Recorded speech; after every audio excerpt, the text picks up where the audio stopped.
गोंडी नृत्य तर केलंच पाहिजे, परंतु आपण नृत्य करत असताना एका गोष्टीची काळजी घेतली पाहिजे, मी या देशाचा मालक आहे, मी या देशाचा, हा देश माझ्या नावाने सुरुवात होतो.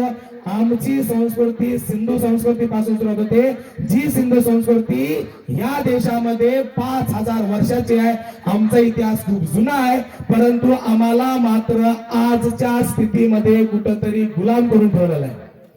आमच्या समाजाचे जे निर्णय आहेत, ते निर्णय घेणारे लोक कुठेतरी आमचे दुसरे, असं समजून जा, ब्रिटिशांनी जरी आपल्यावरती अन्याय अत्याचार केला तेव्हा त्यांच्या विरोधात जरी बिरसा मुंडांनी उलगुलाम केला असला तरी सुद्धा आज आपलेच म्हणणारे लोक आपल्यावरती अन्याय करत नाहीत का, याचा विचार सगळ्यांनी केला पाहिजे. नसेल तर आपण फक्त बिरसा मुंडाजींचा असं सांगू की ब्रिटिशांच्या विरोधातच नाही, ज्या ज्या लोकांनी आपल्या समाजाला गुलाम केलेला आहे, ज्या लोकांनी आपल्या समाजाला छळलेला आहे, ज्या लोकांनी आपल्या जल जंगल जमीन हडप करण्याचा प्रयत्न केलेला आहे, त्या सर्व लोकांच्या विरोधामध्ये बिरसा मुंडाजींचा उलगुलाम होता. आणि त्या उलगुलामचा अर्थ असा होतो, ज्या वेळेस आमच्यावरती अन्याय होईल आम्ही न्यायाच्या प्रतीक्षेमध्ये विद्रोह करू. उलगुलामचा अर्थ असा असते, विद्रोह करणे, बंड करणे.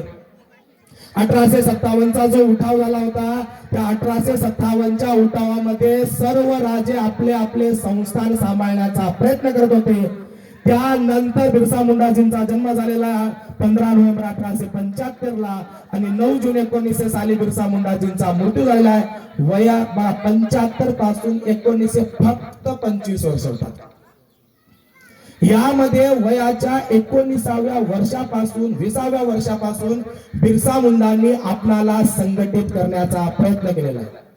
बिरसा मुंडाजींचा हेतू असा होता, सगळ्यात महत्वपूर्ण गोष्ट म्हणजे त्यावेळेस आपल्या समाजाला, आपला समाज म्हणजे फक्त इथं शेड्यूल ट्राईब धरू नका, आपला समाज म्हणजे इथं SC ST OBC हे सर्वच या देशाचे मूळ मालक आहेत.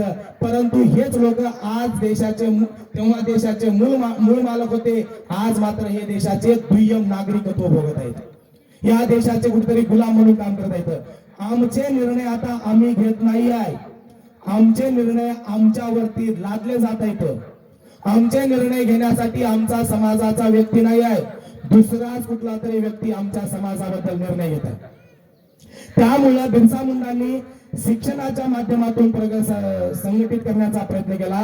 त्यावेळेस कंडिशन अशी निर्माण झाली होती की जे लोक ख्रिश्चन मिशनरीच्या माध्यमातून ख्रिश्चन धर्म स्वीकारलेले असतील त्याच लोकांना फक्त शिक्षण घेता येत होतं. बिरसा मुंडाजींच्या आई वडिलांनी ख्रिश्चन धर्म स्वीकारला होता, त्यामुळे थोडंफार बिरसा मुंडाजींचं शिक्षण झालं होतं. परंतु बिरसा मुंडाजींना समजून गेलं, ब्रिटिश लोक आम्हाला ख्रिश्चन करून त्यांची संस्कृती आमच्यावरती लादत आहेत.